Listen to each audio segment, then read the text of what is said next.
వర్గంలోని చెప్పగిరి కస్తూర్బా గాంధీ బాలికల విద్యాలయంలో జరిగిన తల్లిదండ్రులు ఉపాధ్యాయుల సమావేశంలో ఎమ్మెల్యే బుస్సినే విరూపాక్షి పాల్గొన్నారు. ఇక విద్య జీవితానికి వెలుగని విద్యార్థులకు నాణ్యమైన విద్య అందించడం ప్రభుత్వ బాధ్యత అన్నారు. ప్రస్తుత ప్రభుత్వం సకాలంలో పాఠ్య పుస్తకాలు, బ్యాగులు, షూస్ అందించడంలో విఫలమైందని విమర్శిస్తూ వెంటనే విద్యా సామాగ్రి పంపిణీ చేయాలని డిమాండ్ చేశారు.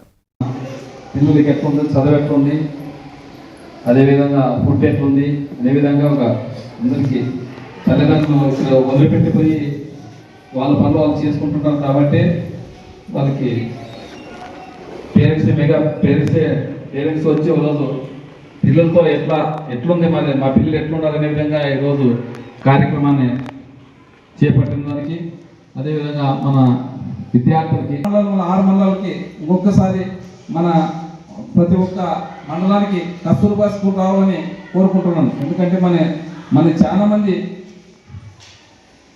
విద్యార్థులకి నమ్మకం అనేది బాగా పూర్తిగా ఏర్పడింది.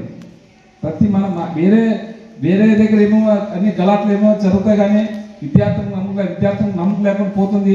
టీచర్లు కానీ ఏదో చేస్తున్నారు, కానీ మన కాన్షియస్లో మాత్రం అక్కడ మన 6 మండలాల్లో కానీ ఎక్కడ జరగలేదు. ఒక్కసారి మన గురుకుల పాఠశాల మన తల్లిదండ్రులు కానీ బాగా మన కస్తూర్బాలకి చేస్తున్నారు. కాబట్టి మీరందరూ ఈరోజు నన్ను ఆహ్వానించిన దానికి మన ఎంఏ మేడం గారికి, ఎస్ఓ మేడం గారికి, ఇక టీచర్లకి, అందరికీ, పేరెంట్స్కి అందరికీ, ఎందుకంటే నాకు ఉండేకి లేదు, ఎందుకంటే మేము ఇంకా చాలా ఉన్నాయి కాబట్టి మన మేడం వచ్చి ఖచ్చితంగా అటెండ్ పోవాలి సార్ అంటే వచ్చినాము. ఈ అవకాశం ఇచ్చిన అందరికీ